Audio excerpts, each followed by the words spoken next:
morning students. As we are doing our chapter number 2, microorganisms friend and foe, and in this chapter we have already discussed about the general introduction that microorganisms are the organism that we cannot see with our naked eyes, and for this a special instrument is needed that is known as microscope that magnifies the size of the microorganism up to 50 to 300 times. Then only we are able to see these organisms.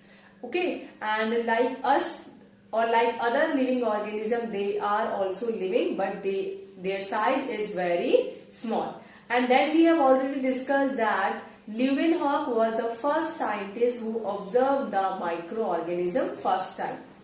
Then after, we have already discussed that they are cosmopolitan, means they are present everywhere, in air, in water, in soil, and also inside the body of other living organisms. Then we have discussed about that there are classified into 5 major groups, which are viruses, bacteria, fungi, algae and protozoans. Okay, and I have told you that we will discuss about them one by one. So today, in continuation of that, first we will discuss about the viruses. And viruses are also microorganisms, and they are very small in size. They are smaller than the bacteria, and they can be living as well as non-living. So if they are inside the body of any living organism, then they are in living state. But whenever they are outside the body of other living organism, or whenever they are outside the body of host organism, then they are in crystalline stage. Okay, so they are as non-living. But whenever they are inside the body of living organism, they start to reproduce, they start to multiply there. So they shows that inside the living organism, they are in living state. Okay, student. So let's start about the viruses. So if we talk about viruses, their structure consists of a nuclear core having RNA or DNA. Their genetic material is either RNA, ribonucleic acid, or DNA, deoxyribonucleic acid, surrounded by a protein coat known as capsid.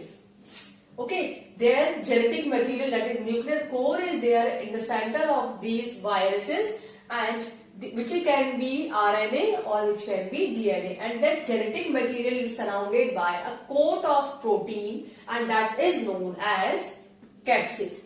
That is known as capsid. And how they obtain their nutrition? They derive their nutrition from the host body, from the body of the living organism inside which they live. Okay. Next is about the harmful effects of viruses. What are the harmful effects of viruses?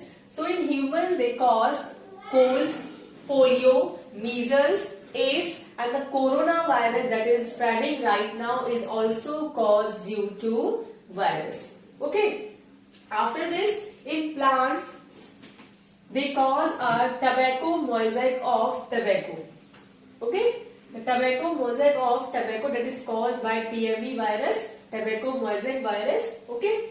And that leads to decrease in the production of the tobacco. The plant also will not able to produce as much amount of production. Okay, so that affects the plant growth and so on. Then maize draft mosaic. Maize draft mosaic, that is in maize plant, and the plant become draft in size, hence the production of the plant will also reduce. Next is about the in animals. They call foot and mouth diseases in cattle, in cow, in buffaloes, canine hepatitis in dogs and cats. They are the canine animals, dog and cat, and there will be they cause canine hepatitis in dogs and cats. After this, bacteriophage. What is bacteriophage? So, bacteriophage is a virus that infect the bacteria. Viruses also infect other microorganisms, that is the bacteria, that is known as bacteriophage. After this, it is given how the microorganisms are useful for us, how they are beneficial for us. If we talk about the microorganism, if we talk about the viruses, so By vaccination, what happens generally in vaccination, that or weak form of a certain microorganism is injected in our body so that our body will able to produce the antibodies to fight against that particular microorganism whenever our body come in contact of that. So as a result of this, a varieties of vaccines are produced to fight certain diseases. Okay, so they are produced from the viruses only, like polio, smallpox, chickenpox, measles, hepatitis also. So these are the different vaccines which are produced from the virus. Okay, so next we will discuss about the bacteria. So students, next is about the bacteria, and bacteria is also microorganism. They are unicellular, means their body is made up of single cell. They are present everywhere, that is, they are present in soil, in air, in water, inside the body of living organism, inside the body of plants, animals, and in humans also. Next is, if we talk about the size of the bacteria, they are from 0.15 μm to 1.5 μm. Okay. Next, if we talk about the shape of the bacteria, the shape of the bacteria is spherical. Spherical means they are round in shape, which are known as cocci. Rod shape, which are known as bacillus. Spiral, which are known as spirillum, and comma shaped bacteria are known as vibrio.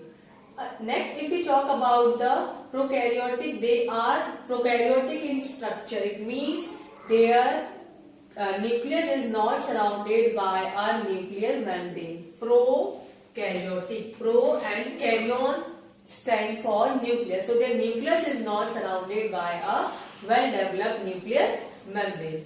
If we talk about locomotion in the bacteria, locomotion means how they move. So for movement, they have flagella.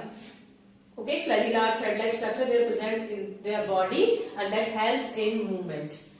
And if we talk about how they obtain their nutrition, so either their mode of nutrition is saprophytic, means they obtain their food or their nutrition from the dead plants and animals, and or parasitic, or they obtain their nutrition from the host inside which they live, from the host organism. Either their mode of nutrition is saprophytic, from the dead decay, or their mode of nutrition is parasitic, so they also obtain their nutrition from the host organism inside which they live, and host can be plant, animal, or can be human. Okay, next if we talk about the reproduction. Reproduction is the process by which the living organism produce more of their own kind. Okay, they follow binary fission to reproduce. Binary fission means the cell divided into two parts. Okay, the cytoplasm and the nucleus of the cell divided into two equal parts, that is known as binary fission. Binary means two, fission means to divide. Okay, next if we talk about the beneficial bacteria, how the bacteria are our friend. So they help in milking the curd. And you know that the lactobacillus bacteria convert the milk into curd.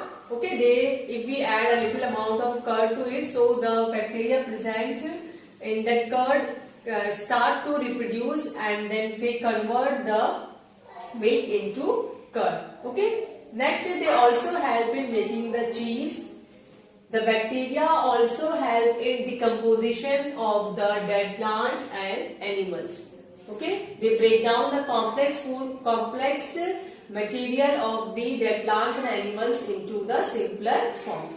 Okay, next is about the nitrification. Nitrification, in which what happened? Generally the proteins present in the organism is first broken down into the ammonia by ammonifying bacteria, and then this again converted into the usable form of nitrogen that can be utilized by the plants and the animals.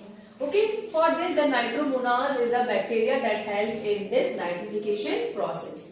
Next is nitrogen fixation. Okay, as we have already discussed that in leguminous plants, generally root nodules, the nitrogen fixation bacteria, that is rhizobium bacteria leaves, and that help in fixing the atmospheric nitrogen into the usable forms of nitrogen that can be easily absorbed by the plants, and from where it can pass to the other living organism. For this, Azotobacter and Clostridium are also the bacteria that present in the soil and that also help in nitrogen fixation. Okay, so next student, if we talk about this, so decomposition, nitrification and nitrogen fixation help in increasing the fertility of the soil, and this also help in making the antibiotics. Antibiotics are the chemicals that help in preventing the this bacteria to divide. Okay. Next is vaccines. They also help in making the vaccine that helps to fight against certain diseases. Vinegar, that also can be made from the bacteria. Vinegar, wine, by fermenting the fruit juices and all that. After this, ratting of fibers like jute and flax can also be done by bacteria that help in making the ropes. Okay, if the ratting of the fibers cannot be done, then we cannot make the rope from it. It also help in making the biogas.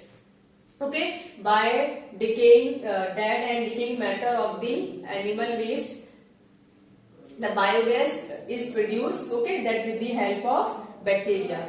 E. coli, that is a bacteria that present in the digestive system of human that helps in digestion. Okay, and if we talk about the harmful effects of bacteria, how the bacteria are harmful for us. So first one is that in food poisoning, they leads to food poisoning in humans. That is Staphylococcus is a bacteria, and Clostridium botulinum that leads to food poisoning in the humans. Next, it also causes tuberculosis, cholera, typhoid, dysentery in human beings, and it. Next, if we talk the disease that the bacteria cause in plants is the blight of apple, pear. Okay, that causes in the plants. Next, if we talk about, it causes a variety of diseases in animals also, that is a bovine disease in cattle and salmonellosis in chicken and horses. Okay, so today we have discussed about the viruses and the bacteria, that how they are harmful for us, how they are useful for us. They helpful in making the vaccines, in antibiotic production. They all help in decomposition. Okay, so these are the useful things that are done by the microorganism. Okay, and they are also harmful for us because they causes a variety of diseases in humans, in plants, and in animals too. Okay, so student, this is all about your today's class. Thank you and have a nice day.